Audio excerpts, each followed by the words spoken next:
ACB కోర్టులో హాజరుపరచడం జరిగింది. హాజరుపరిచిన తర్వాత ఆగస్టు 1 వరకు కూడా ఆయనకి రిమాండ్ విధించడం జరిగింది. రాష్ట్రంలో ఒక విచిత్రమైనటువంటి పరిస్థితి నడుస్తూ ఉంది. కించిత్తు ఆశ్చర్యం కలుగుతూ ఉంది. ఎందుకు ఈ రకమైనటువంటి పిచ్చి చేష్టలు కూటమి ప్రభుత్వం చేస్తుందో కాస్త హాస్యాస్పదంగాను అనిపిస్తా ఉంది. ఈ కూటమి ప్రభుత్వాన్ని ప్రజలు ఎన్నుకున్నది అలివిగాని వాగ్దానాలు నెరవేరుస్తారని, ఈ రాష్ట్రాన్ని జగన్మోహన్ రెడ్డి గారి కన్నా అభివృద్ధి చేస్తారని, జగన్మోహన్ రెడ్డి గారి ప్రభుత్వం కన్నా సంక్షేమ కార్యక్రమాలు మరింత వేగవంతంగా మరింత దండిగా ఇస్తారని ప్రభుత్వాన్ని ఎన్నుకుంటే వాటన్నిటినీ పక్కన పెట్టేశారు.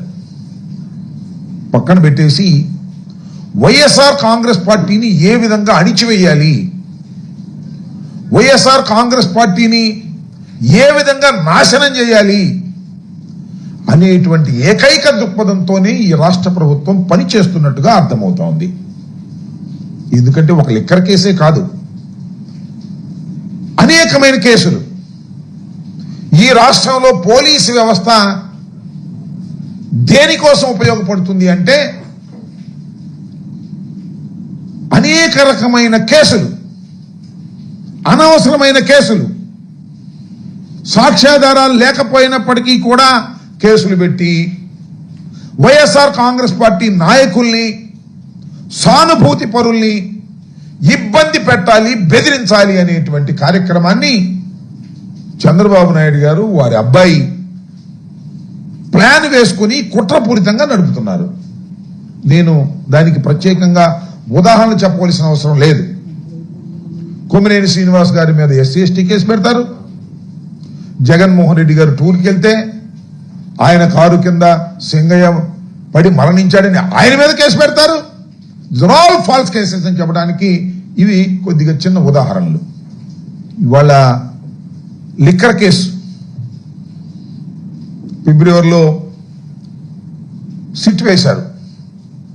అసలు ఈ ప్రభుత్వం రాగానే ఒక కంప్లైంట్, ఒక పిచ్చి కంప్లైంట్, ఎవరిచ్చారో వారు తెలియదు. ఒక ఆకాశరమణ ఉత్తరంలాగా కంప్లైంట్ ఇవ్వటం, దాన్ని రిజిస్టర్ చేయటం, దాన్ని స్పెషల్ ఇన్వెస్టిగేషన్ టీమ్ అని ఒక దాన్ని వేయటం, దానికి డైరెక్షన్లు ఇవ్వటం, ఎవరెవరిని అరెస్ట్ చేయాలి ఏంటి కథ. చాలా మంది అరెస్ట్ చేశారు ఇంతకు ముందు కూడా అనేక కేసుల్లో. సోషల్ మీడియా వర్కర్స్ అరెస్ట్ చేశారు, మాజీ శాసనసభ్యుల్ని అరెస్ట్ చేశారు. అన్ని ఫాల్స్ కేసులే. మీరు పల్నాడులో చూసినట్లయితే 2 తెలుగుదేశం గ్రూపులు కొట్టుకొని 2 చనిపోతే దానిలో వైఎస్ఆర్ కాంగ్రెస్ పార్టీకి చెందినటువంటి మాజీ శాసనసభ్యుడు పిన్నెల రామకృష్ణారెడ్డిని వారి తమ్ముడిని పెడతారు. ఎక్కడ అవకాశం దొరికితే అక్కడ కేసులు పెట్టేసి అణిచివేయాలనేటువంటి ప్రయత్నం ముమ్మరంగా సాగుతున్నటువంటి విషయం అందరికీ అర్థమైపోయింది. ఒక్క సంవత్సరంలోనే వెరీ క్లియర్ ఇట్. ఇదొక కేసు. మళ్ళా చంద్రబాబు నాయుడు గారికి, లోకేష్ గారికి ఎవరి మీద కక్ష ఉందో వారందరినీ దీనిలో దూర్చేయడానికి లిక్కర్ స్కామ్. అసలు స్కామే లేదు, లిక్కర్ స్కామ్ నాకు అర్థం కాల. దోపిడీకి వీలుగా నూతన మద్యం విధానాన్ని వైఎస్ఆర్ కాంగ్రెస్ పార్టీ తీసుకొచ్చింది అనేటువంటి మాట మాట్లాడుతున్నారు. ఎస్, వైఎస్ఆర్ కాంగ్రెస్ పార్టీ అధికారంలోకి వచ్చిన తర్వాత ఒక నూతనమైన విధానాన్ని తీసుకొచ్చింది. దానిలో ఎవరి ప్రమేయం లేదు, ప్రైవేట్ ప్రమేయమే లేదు, టోటల్ గా గవర్నమెంటే. డిస్టిలరీల దగ్గర నుంచి లిక్కర్ తీసుకోవడం, అవుట్లెట్స్ అన్ని కూడా గవర్నమెంట్వే.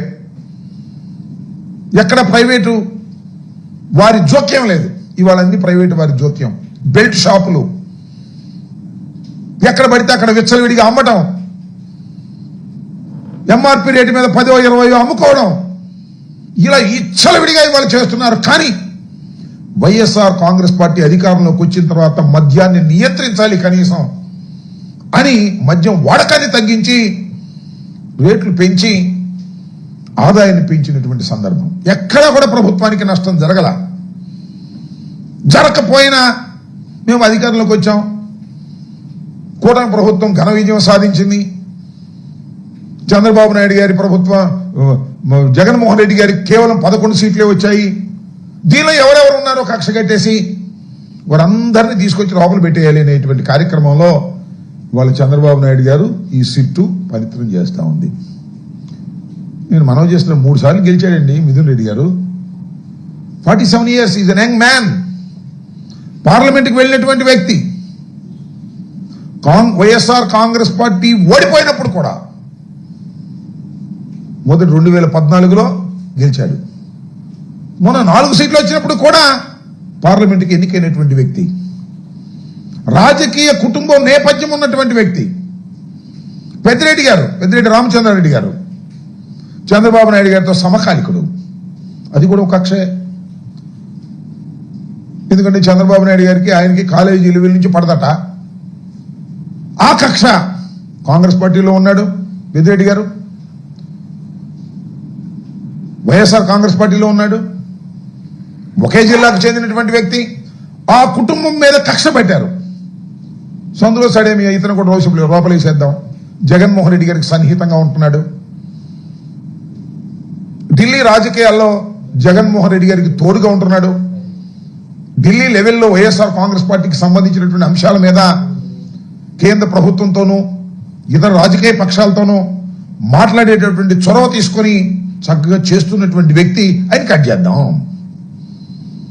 2 అవుతాయి పనులు. 1 జగన్మోహన్ రెడ్డి గారిని ఇబ్బంది పెట్టడం, 2 మిథున్ రెడ్డి గారి కుటుంబం మీద ఉన్న కక్షని తీర్చుకోవడం, లోపలేసేద్దాం అనేటువంటి భావంతో ఇవాళ మిథున్ రెడ్డి గారిని కేసులో పెట్టి, సరే మిథున్ రెడ్డి గారు హైకోర్టులో ప్రయత్నం చేశారు, సుప్రీంకోర్టులో ప్రయత్నం చేశారు. హైకోర్టులో సుప్రీంకోర్టులో రిలీఫ్ రాలేదు. ఆయన వాలంటరీగా వచ్చాడు, సిట్ ముందు హాజరయ్యాడు. సిట్ వాళ్ళు అరెస్ట్ చేసేటప్పుడు అంటారు ఆయన సహకరించలేదంట విచారణకి. సహకరించడం అంటే ఏంటో మీరు చెప్పిన దానికల్లా ఒప్పుకోవాలా? అంటే సిట్ వారు అడిగిన దానికల్లా ఒప్పుకోవాలి. ఎవరి పేర్లు చెప్పంటే వాళ్ళ పేర్లు చెప్పాలి. అప్పుడు సహకరించినట్టు, లేకపోతే సహకరించినట్టు. ఏముంది మీ ఇన్వెస్టిగేషన్? సిట్ అంటే సిట్టే. చంద్రబాబు సిట్టు అంటే సిట్టు, లోకేష్ సిట్ అంటే సిట్టు. దానిలో ఎవరిని పెట్టాలంటే వాళ్ళని పెట్టచ్చు, రాంబాబుని పెట్టాలంటే పెట్టచ్చు, ఇదిగో మిమ్మల్ని పెట్టాలని కూడా పెట్టచ్చు. ఎవరిని పెడితే వాళ్ళని పెట్టేసి లోపల వేసేసి వైఎస్ఆర్ కాంగ్రెస్ పార్టీని అణిచేస్తాం. మీ వల్ల కాదని చెప్తా ఉన్నా. ఎన్ని వందల మందిని మీరు అరెస్ట్ చేసినా, ఎన్ని వందల మందిని మీరు జైలుకు పంపినా, ఎంతమంది నాయకుల్ని మీరు పంపినా వైఎస్ఆర్ కాంగ్రెస్ పార్టీని అణచలేరు. ఇది తెలుసుకోండి మీరు. ఫస్ట్ ఆఫ్ ఆల్ ఇది మాకేం కొత్త కాదు. రాజశేఖర రెడ్డి గారు మరణించినప్పుడు, ఆ తర్వాత వైఎస్ఆర్ కాంగ్రెస్ పార్టీ ప్రారంభించాలని ఓదయాత్రకు వెళ్ళినప్పుడు మీరు ఎంతమందిని అరెస్ట్ చేశారే? అప్పుడు చంద్రబాబు నాయుడు గారు సోనియా గాంధీతో ములాఖాత్ అయిపోయాడు. ఇద్దరు కలిసిపోయారు ములాఖాత్ అయిపోయి. ఈయన డైరెక్షన్తో కాంగ్రెస్ పార్టీ పనిచేసింది. ఆ రోజున జగన్మోహన్ రెడ్డి గారితో పాటు అనేక మందిని లోపల వేసే ప్రయత్నం వేశారు. ఐఏఎస్ అధికారిని, ఐపీఎస్ అధికారిని లోపల వేశారు. ఏం సాధించారని అడుగుతా ఉన్నా. ఇవాళ కూడా ఐపీఎస్ అధికారులని లోపలేస్తున్నారు, ఐఏఎస్ అధికారులను కూడా లోపలేస్తున్నారు.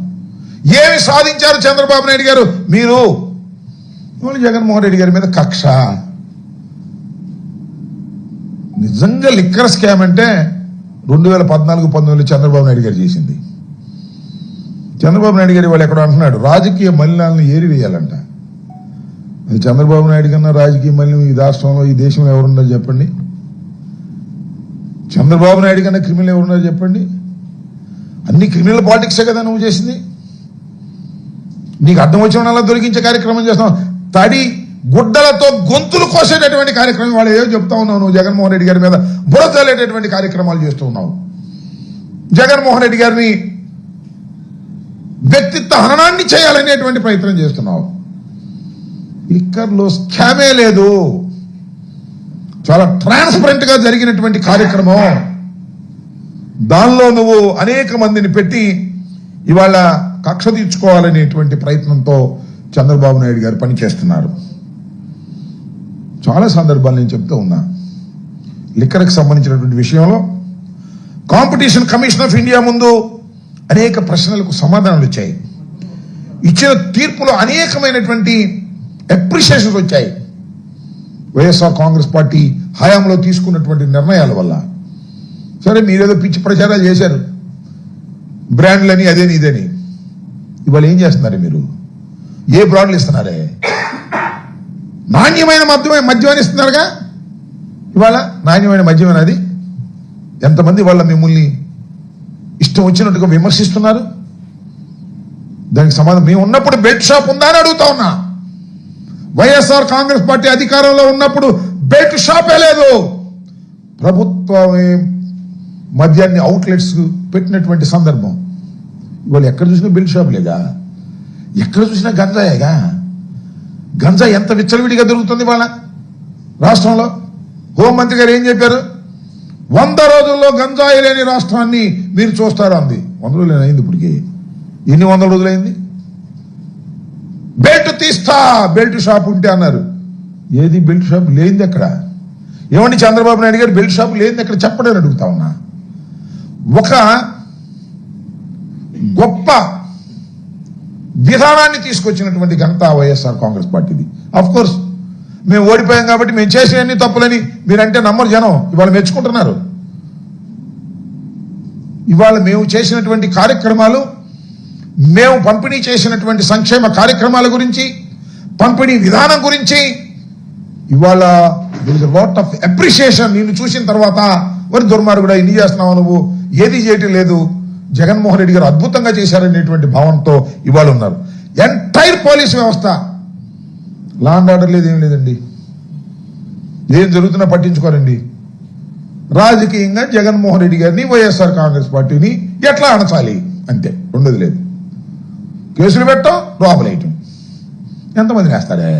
12 మందిని వేశారు దీనిలో. ఈ 12వ వ్యక్తి ఎన్ని రోజులు ఉంటారు? శాశ్వతంగా ఉంటారా? రారా బయటికి? మానసికంగా బలవంతులు కాలేదా? అవడం లేదా? అలవాటు అవడం లేదా? లోపల వేసేస్తే రాజకీయాలు వదిలిపెట్టి పారిపోవాలా? ఇవాళ ఒక్క విషయాన్ని చాలా స్పష్టంగా చెప్పాలి. రాజకీయాలు చెయ్యాలన్నా, రాజకీయాల్లో ఉండాలన్నా కేసులకు భయపడాల్సిన అవసరం లేదు. అవసరమైతే 2 నెలల్లో, 3 నెలల్లో, 4 నెలల్లో, 5 నెలల్లో జైల్లో ఉండటానికి కూడా సిద్ధపడాలి అనేటువంటి భావనతోనే ఇవాళ వైఎస్ఆర్ కాంగ్రెస్ పార్టీ ముందుకు వెళుతుంది. గుర్తుపెట్టుకోమని మనవి చేస్తున్నా. ఎక్కడ భయపడే ప్రశ్నే లేదు. మిథున్ రెడ్డి గారు చెప్పాడు, వాళ్ళ నాన్నగారు చెప్పారు, we don't care all these things అని. మీరు జైల్లో పెట్టేస్తే భయపడిపోయి వణికిపోయి పారిపోతాం అనుకుంటారా? పారిపోయే ప్రశ్నే లేదు. మిథున్ రెడ్డి గారు చాలా స్పష్టంగా చెప్పాడు. మిథున్ రెడ్డి ఏంటంటే ఆయన ఎక్సైజ్కి ఏం సంబంధం? ఢిల్లీలో ఎంపీగా ఉన్నాడు, ఇప్పుడు 4 లీడర్గా ఉన్నాడు, మాకు ముఖ్య నాయకుడు. ఆయన ఎక్సైజ్లో ఎందుకు ఇచ్చారు మీరు? ఏ కక్ష అంతే. ఆయనకు డబ్బులు చేరిని ఏదో రూట్ చెప్తారు. అరే మొట్టమొదటి నువ్వు ఎంత అన్నావు? 30 కోట్లు అంటావు, 50,000 కోట్లు అంటావు, 3,000 కోట్లు అంటాడు. కథ కమ్మేష్ ఏమీ లేదు. ఎక్కడో మొదలెట్టారు నవలు రాసినట్టు రాస్తానే ఉన్నారు. కాసేపు కేసీ రెడ్డి సినిమాలు తీశాడు, కేసీ రెడ్డి పెట్టుబడులు పెట్టాడు అంటారు. వాళ్ళు ఎవరో కాదు, అసలు మిథున్ రెడ్డే ప్రధానమైనటువంటి కారకుడు అని వాళ్ళు చెప్తారు అరెస్ట్ చేసే ముందు. చాలా చిత్రం అండి, భలే ఆశ్చర్యం వేస్తుంది. ఛార్జ్ షీట్లో ఏమున్నాయో కూడా ముందు ఈనాడు రాస్తుంది, తర్వాత ఆంధ్రజ్యోతి రాసింది. వాళ్ళు ఎవరెవరిని అరెస్ట్ చేస్తారో ముందే తెలుస్తుంది వీళ్ళకి. వీళ్ళే రాస్తుంటారు. పోలీసులు కాదు ఇన్వెస్టిగేషన్ చేస్తుంది. ఆంధ్రజ్యోతి, ఈనాడు, TV5 వీళ్ళే, ఎల్లో మీడియా మొత్తం ఇన్వెస్టిగేషన్ చేసి పుంఖాలుగా ఇస్తారు పొద్దున్నే వార్తలు. సాయంత్రానికి అదే జరిగింది. చిత్రం అది. వాళ్ళే రాస్తారు. మరి ఇవన్నీ ఎట్లా జరుగుతుంది అంటే ఒక టీమ్ ఆఫ్ పోలీస్ అని చంద్రబాబు, లోకేష్, ఈనాడు, ఆంధ్రజ్యోతి, TV5 ఇదంతా ఒక బ్యాచ్. ఈ బ్యాచ్ మొత్తం కలుస్తారు. వీళ్ళు వండుతారు, వడ్డిస్తారు, నమ్మమంటారు ప్రజల్ని. నమ్మడానికి పిచ్చోళ్ళు ఏం కాదు. చెవుల్లో పూలు పెట్టుకుని పూర్వం నమ్మారేమో, ఇవాళ నమ్మే పరిస్థితే లేదు. పోలీసులు చెప్పేది నమ్మే పరిస్థితే లేదు. ఏ సెక్షన్లు వర్తించకపోయినా ఆ సెక్షన్లే చేస్తారు. చాలా చిత్రం అండి. మన గుంటూరులో నిన్న సిఏ గారు వచ్చి ఫ్లెక్సీలు తీసుకెళ్ళాడు. ఫ్లెక్సీలు కడితే వైఎస్ఆర్ కాంగ్రెస్ పార్టీ వాళ్ళు మేము వెళ్తుంటే అక్కడ మీటింగ్ జరుగుతుంటే ఫ్లెక్సీలు కట్టారు. సాక్షాత్తు లా అండ్ ఆర్డర్ కాపాడవలసినటువంటి పోలీసు వారు వచ్చి ఆ ఫ్లెక్సీలు తీసుకెళ్లారండి. ఈ రెండో పని లేదు వాళ్ళకి. తెలుగుదేశం ఫ్లెక్సీలు ఎన్ని ఉన్నాయి? వాళ్ళకి ఏమైనా పర్మిషన్ ఉందా? వైఎస్ఆర్ కాంగ్రెస్ పార్టీ ఫ్లెక్సీ కట్టడానికి లేదు, మీటింగ్ పెట్టడానికి లేదు, బయటికి రావడానికి లేదు. అందరూ జైల్లో ఉండాల్సిందే. జగన్మోహన్ రెడ్డి గారు వెళ్ళారనుకో పర్మిషన్ ఉండడానికి లేదు. 5 6 వెళ్ళాలి, లేదా 30 మంది 500 మంది లెక్క పోలీసులు రోజు కాపలా. ఏం పోయేకాలం వచ్చింది నాకు అర్థం కాదు. చంద్రబాబు నాయుడు గారు, లోకేష్ గారు ఇలాంటి దుర్మార్గమైనటువంటి ఏ స్కాము లేనటువంటి దానిలో మీరు స్కామ్ ఉందని ప్రచారం చేసి అరెస్ట్ చేసి లోపల పెట్టి ఏదో సాధించాలని మీరు అనుకుంటున్నారు. ఏమీ సాధించలేరనే విషయాన్ని కడకు తెలుసుకుంటారు. చంద్రబాబు నాయుడు గారు చెప్పినట్టుగా కడకు మీకు తెలుసుకునేటటువంటి ప్రయత్నం తప్పనిసరిగా ఉంటుంది. అసలు చంద్రబాబు నాయుడు కన్నా లిక్కర్ స్కామ్ ఎవరండి? నేను ఫస్ట్ టైం ఎమ్మెల్యే కాకముందు, ఎమ్మెల్యే అయిన తర్వాత కూడా నారావారి పాలన, సారా పాలన నారావారిది చెప్పేవాళ్ళు స్లోగన్. అసలు సారా పరిపాలించింది, సారా స్కాములు చేసేది, మద్యం స్కాములు చేసేది చంద్రబాబు నాయుడు గారు. చంద్రబాబు నాయుడు గారు ఎలాంటి స్కామ్ చేశాడంటే ఇరుక్కుపోయాడు. ఆయనే ముందు జీవో ఇష్యూ చేసి దీనిలో ఉన్నదాన్ని క్యాబినెట్లో యాక్సెప్ట్ చేశాడు. ఆయన సంతకాలు ఉన్నాయి క్యాబినెట్లో. సాక్ష్యాధారాలతో కేసు పెట్టారు సిఐడి వాళ్ళు. కోర్టులో పెండింగ్లో ఉంది. దాన్ని ఏదో మాయ మాటలు చెప్పి దాన్ని ఏదో మాయ చేసి అది విత్డ్రా చేసుకుందామని ఎత్తేద్దామని చూస్తున్నాడు. ఇప్పుడు ఆయన మీద ఉన్న కేసుని మా మీద కేసు పెట్టాడు. మళ్ళీ అప్పుడు జగన్మోహన్ రెడ్డి గారి మీద కేసు పెట్టి దానికి దీనికి పోటీ పెట్టి ఆ కేసును విత్డ్రా చేసుకోవాలనేటువంటి ప్రయత్నంలో జరుగుతూ ఉంది. సాధ్యం కాదు, సాధ్యం కానీయం కూడా చట్ట ప్రకారం. చంద్రబాబు నాయుడు గారంతా స్కామ్ చేసే మనిషి ఎవ్వరూ లేరు ఈ దేశంలో. ఆయన పుట్టుకే స్కామ్ రాజకీయంగా, ఆయన పెరుగుదల స్కామ్, డబ్బుతోనే రాజకీయం చేసేటటువంటి ఒక నీచమైన మనస్తత్వం ఉన్నటువంటి వ్యక్తి నారా చంద్రబాబు నాయుడు గారు. నారా చంద్రబాబు నాయుడు గారు చేసిన స్కాములు ఈ దేశంలో, ఈ రాష్ట్రంలో ఎవ్వరూ చెయ్యలేదు. కాబట్టి తప్పు తిరుగుతాడు అంతే. రాజకీయ మలినాలను తీసేయాలంట. ఎవరండి రాజకీయ మలినం సృష్టించింది? నాకు తెలియకూడదా? డైరెక్ట్గానేగా హైదరాబాద్లో ఒక ఎమ్మెల్సీని కొనడానికి. ఇప్పుడు హైదరాబాద్లో మా తెలంగాణ ముఖ్యమంత్రికి డబ్బులు ఇచ్చి పంపించింది ఎవడు? మేమా? డబ్బులు ఇచ్చి, బ్యాగులు ఇచ్చి పంపించి ఒక ఎమ్మెల్సీనే కొనేయాలనుకునేటటువంటి మలినమైనటువంటి రాజకీయాలు నడిపింది నారా చంద్రబాబు నాయుడు గారు. మీరా ఈ రాష్ట్రంలో ఇంకెవరన్నా ఉన్నారా? ఇంతకన్నా పచ్చి దగ ఏమన్నా ఉందా? దానిలో నీ ఛార్జ్ షీట్లో, అక్కడ కేసు పడి ఛార్జ్ షీట్లో నీకు అనేక సార్లు నీ పేర్లు పెట్టారు. కానీ ఎవరు కాళ్ళు పట్టుకున్నావో చీకట్టో, ఎక్కడ మేనేజ్ చేసుకున్నావో వ్యవస్థల్ని, ఆ కేసులు ఎక్కడ తప్పుకున్నావు గొప్పగా. అంత మేనేజ్ చేయగలిగిన కెపాసిటీ ఉన్ని ఇవాళ ప్రతివ్రత కౌరులు చెప్తున్నాడు అంతే. రాజకీయ మలినాలను తీసేయాలంట, క్రిమినల్ని తోలేయాలంట. ఈయన మాత్రం ఎమ్మెల్సీలను కొనడానికి, ఎమ్మెల్యేలను కొనడానికి డబ్బులు మాత్రం దండిగా ఎక్కడి నుంచి తీసుకొచ్చావు డబ్బులు? స్కాములు కాదు, బ్యాగులు. నీ జీవితం అంతా స్కాములే. ఇవాళ కూడా సూట్ కేసులు నువ్వు మీ అబ్బాయి చేస్తున్నారు. ఎంత స్కామ్ చేస్తున్నారో చెప్పాల్సిన అవసరం లేదు. నేను ఒకటి మనవి చేస్తున్నా, చంద్రబాబు నాయుడు గారు, జగన్మోహన్ రెడ్డి గారు ముఖ్యమంత్రిగా ఉన్నప్పుడు, ఇవాళ లిక్కర్ స్కామ్ అంటున్నావు కదా, మొత్తం 20 డిస్టిలరీస్ ఉన్నాయి ఈ రాష్ట్రంలో. ఒక్క డిస్టిలరీ కూడా జగన్మోహన్ రెడ్డి గారు పర్మిషన్ ఇవ్వాల. ఒక్క డిస్టిలరీ కూడా. నువ్వు 14 డిస్టిలరీకి నువ్వు పర్మిషన్ ఇచ్చావు నీ హయాంలో. ఎప్పుడన్నా కానీ 14 ఊరిని ఇచ్చావు. నువ్వు క్యాష్ కొట్టుకు తీసుకోవాలి. నువ్వు వాడు చెప్పర్లు ఇప్పుడు, అది వేరే విషయం. 14 డిస్టిలరీలకు నువ్వు పర్మిషన్ ఇచ్చావు. ఆ డిస్టిలరీ వాళ్ళు కూడా మందు సరఫరా చేస్తున్నది. సరే, ఆ మిగతా 6 కాంగ్రెస్ గవర్నమెంట్లోనూ అప్పుడు ఇక్కడ వచ్చినాయి అనుకోండి. జగన్మోహన్ రెడ్డి గారి హయాంలో ఒక్క డిస్టిలరీ కూడా పర్మిషన్ ఇవ్వకోకుండా నువ్వు ఇచ్చినటువంటి డిస్టిలరీల దగ్గర నుంచే మందు కొని ప్రభుత్వం అమ్మింది. దీనిలో వాడుగా చేశాడు, వీడిగా చేశాడు, ఈ కథలు నువ్వెన్ని పెట్టినా కూడా అవన్నీ కథలే తప్ప, స్టోరీలు తప్ప వాస్తవాలు కావు. దుర్మార్గమైనటువంటి ఆలోచన చేస్తున్నావు నువ్వు. ఎవరిని పడితే వాడిని అరెస్ట్ చేసి లోపలేయాలనుకుంటున్నావు. వేసుకో, చూసుకుంటాం, ఎక్కడ భయపడే ప్రశ్నే లేదు. జగన్మోహన్ రెడ్డి గారిని, వైఎస్ఆర్ కాంగ్రెస్ పార్టీని పోలీసుల్ని పెట్టి కేసులు పెట్టి అణచాలనుకునేంత అమాయకత్వంలో నువ్వు, నీ కొడుకు ఉన్నందుకు మేము చింతిస్తున్నాం. ఇలాంటి వాటిని ఎదుర్కొంటాం, ఎదుర్కొని ముందుకు నడుస్తాం. ఎంతమందిని అరెస్ట్ చేసినా ఇంకా ఎవరెవరిని అరెస్ట్ చేస్తా ఉన్నారు, చేసుకొని చూద్దాం. ఒక్కటి కూడా నేను మనవి చేస్తున్నా, చంద్రబాబు నాయుడు గారు అధికారంలోకి వచ్చిన తర్వాత పెట్టిన ఒక్క కేసు కూడా నిలబడితే నన్ను అడగండి. ఇవాళ నేను చెప్తున్నా కదా, 4 సంవత్సరాలకు విచారణకు వస్తా, 5 సంవత్సరాలకు విచారణకు వస్తా, లేకపోతే సంవత్సరానికి విచారణకు వస్తా. విచారణకు వచ్చి సాక్ష్యాధారాలు కోర్టులో ప్రవేశపెట్టి ఆర్గ్యుమెంట్స్ అయ్యి ఒక్క కేసు నిలబడితే నన్ను అడగండి. అన్నీ కూడా పేక మేడల్లాగా కట్టి మా మీద కక్ష తీర్చుకోవాలని, రాజకీయ పార్టీని అణిచేయాలని చేసేటటువంటి ప్రయత్నమే తప్ప. నేను ఒక మాట చెప్తాను చంద్రబాబు నాయుడు గారు, మమ్మల్ని నువ్వు అణచాలంటే ఒకటే మార్గం, సూపర్ 6 మొత్తం అమలు చేయి, ఇచ్చిన షణ్ముఖముఖాన్ని మొత్తం అమలు చేయి, ఇచ్చిన 142 వాగ్దానాలన్నింటినీ అమలు చేశాయి. శభాష్ చంద్రబాబు అంటారు. నువ్వు అమలు చేసేది చచ్చేది లేదు. 1 సంవత్సరం ఎగ్గొట్టేసావు అమ్మఒడి, అదే తల్లికి వందనం. మళ్ళీ బస్సు ఏమో ఆగస్టు 15 నుంచి అంటావు, సిలిండర్లు ఏమో సరిగ్గా ఇవ్వవు, నిరుద్యోగ భృతి ఎప్పటి నుంచో ఇస్తానంటావు.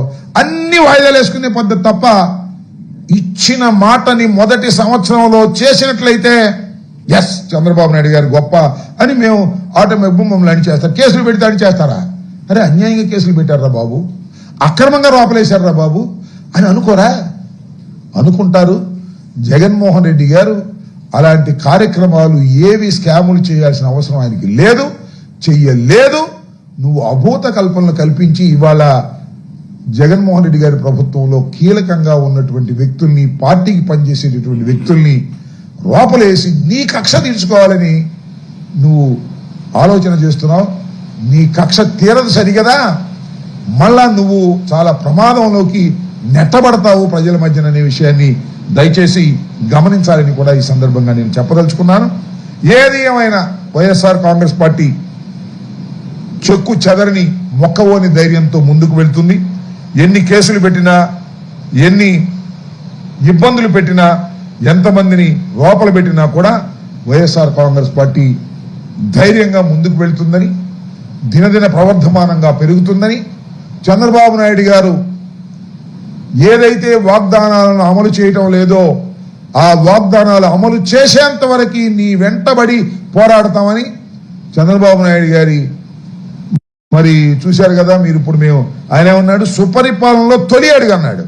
సుపరిపాలన కాదు, ఇదంతా మోసపు పాలన, మోసపు పాలనలో తొలి అడుగని బాబు షూరిటీ, భవిష్యత్ గ్యారంటీ కాదు మోసం గ్యారంటీ అనేటువంటి కార్యక్రమాన్ని వాళ్ళ రాష్ట్ర వ్యాపితంగా 175 నియోజకవర్గాల్లోనూ వైఎస్ఆర్ కాంగ్రెస్ పార్టీ నడుపుతా ఉన్నది. ఇలాంటివి నడుపుతూనే ఉంటాం. నీ రాజకీయ దివాలా కోరుతనాన్ని, మోసాన్ని ప్రజలకు ఎండగడుతూనే ఉంటాం. కేసులకు భయపడే ప్రశ్నే లేదు.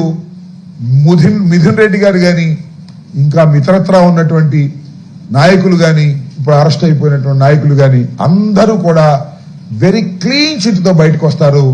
ఇది మోసపూరితమైన కేసు. ఈ సిట్టు పెట్టేది ఒక అబద్ధాల కేసు. ఇది ఒక నవలలాగా రచిస్తున్నారు. దీనిలో ఎక్కడా ఎవిడెన్స్ లేవు, ఆధారాలు లేవు. కేవలం రాజకీయ కక్షతో, పొలిటికల్ విండిటాతో మాత్రమే చేస్తున్నటువంటి వ్యవహారం అనే విషయం ప్రజలకందరికీ తెలుసు. మరొకసారి ప్రజలకు ఈ సందర్భంగా గుర్తు చేస్తూ ఉన్నాం.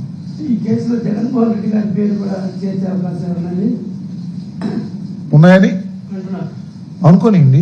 మొన్న ఎవరు అడిగారు కదా జగన్మోహన్ రెడ్డి గారిని, ఏమండి మిమ్మల్ని కూడా అరెస్ట్ చేస్తారంటే నేను ఇక్కడే ఉన్నాగా అరెస్ట్ చేసుకోమని అన్నాడు ఆయన. మేము భయపడతామా? జగన్మోహన్ రెడ్డి గారిని పెడతారో లేకపోతే ఇంకోళ్ళని పెడతారో, we can see later. We don't care all these things. ఏం చేస్తారు ఏంటంటే వాళ్ళ ఇష్టం. వాళ్ళ నవలు ఏ రకంగా రాస్తున్నారో మరి తెలియదు మనకి.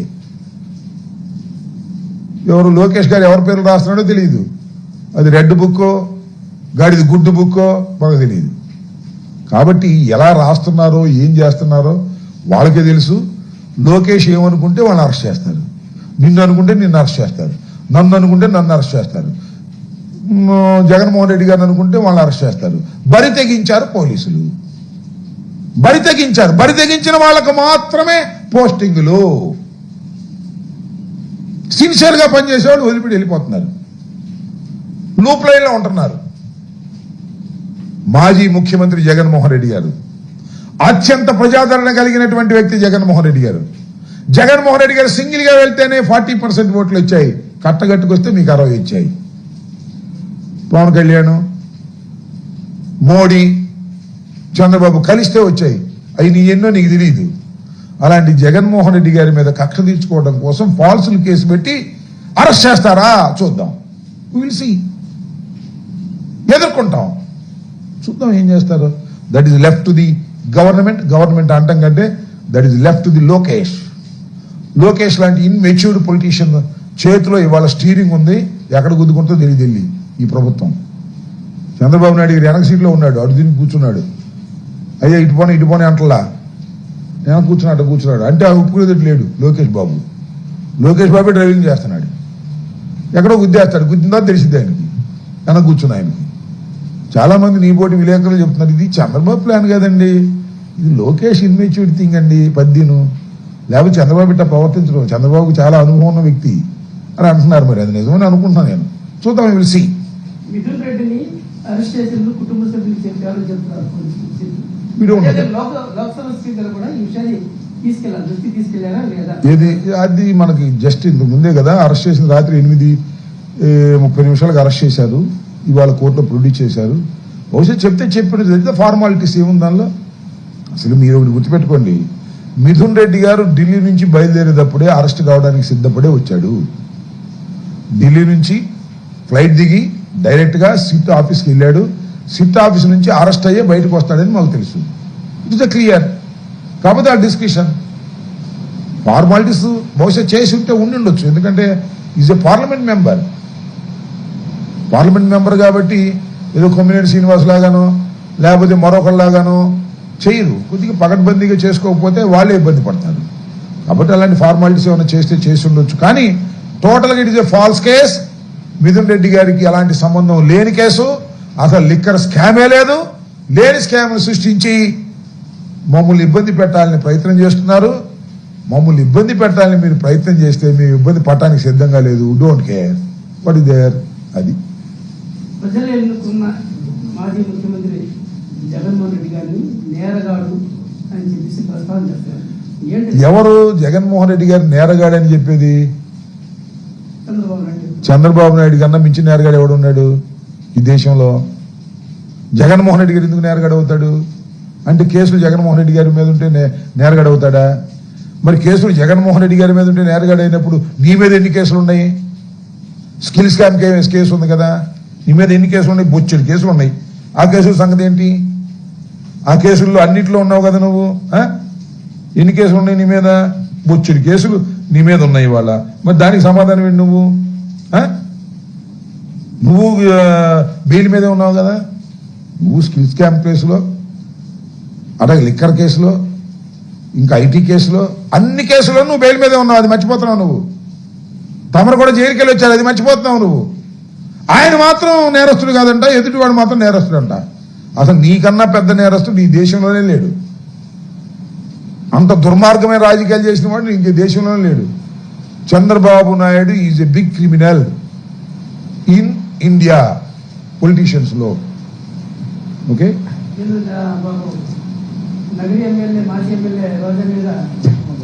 అవును, రోజా గారి మీద ఇష్టం వచ్చినట్టు మాట్లాడచ్చు. మహిళల మీద మాట్లాడితే తెలుగుదేశంలో ఒప్పుకోరు. రోజా గారి మీద మాట్లాడితే మాత్రం కాము కూర్చున్నారు, కేసు కూడా రిజిస్టర్ చేయదు. అక్కడ దాకా ఎందుకండి? ప్రసన్న కుమార్ రెడ్డి ఇంటి మీద దాడి చేస్తే కేసు రిజిస్టర్ చేశారా? చేయలేదుగా. అదేమంటే ఆమె తిట్టారని, ఆమె తిడితే కేసు వచ్చి కొట్టేస్తారా? సో ఇవన్నీ ఒక విష సంస్కృతిని నారా చంద్రబాబు నాయుడు గారు, లోకేష్ గారు తీసుకొస్తున్నారు. ఇది చాలా దురదృష్టకరమైనటువంటి పరిణామం. కేంద్ర మంత్రి బ్రహ్మసాని చంద్రశేఖర్ గారు ఒక మాట చెప్పారు. ముస్లింలకి 4% రిజర్వేషన్లు ఆయన ఒక మాయ మాటలు చెప్పి కోర్టులో పెట్టారు అని చెప్పారు. ఏంటంటే ఏమన్నాడు? ముస్లింలకి రిజర్వేషన్లు ఇవాళ ఉద్దేశం రాష్ట్రానికి లేదు. ఆ రోజున తెలిసి అన్ని చేస్తున్నాడు, తెలిసి అన్ని చెప్పాడు అని అదే సుప్రీంకోర్టు పెండింగ్ ఉంది అది కేసు. అప్పుడు ఆయన ఎక్కడున్నాడు? పెమ్మసాని గారు అప్పుడు ఎక్కడున్నాడు అంటున్నా. రాజశేఖర్ రెడ్డి గారు ముస్లింలకు 4% రిజర్వేషన్ ఇచ్చినటువంటి మహానుభావుడు. అసలు 5% ఇస్తే 5% చల్లదంటే 4% చేశారు. దాని నడుస్తుంది కోర్టులో. తెలిసి ఇవ్వటం ఏంటి నాకు అర్థం కాల. ఇవన్నీ ఊరికి పిచ్చి మాటలు మాట్లాడుతుంటారు. ఆయనకి పెద్దగా రాజకీయం గురించి తెలియదు అనుకుంటా. అప్పుడు ఎక్కడున్నాడో తెలియదు. అందువల్ల దాని మీద పెద్ద సీరియస్గా తీసుకోవాల్సిన అవసరం లేదు. ఓకే.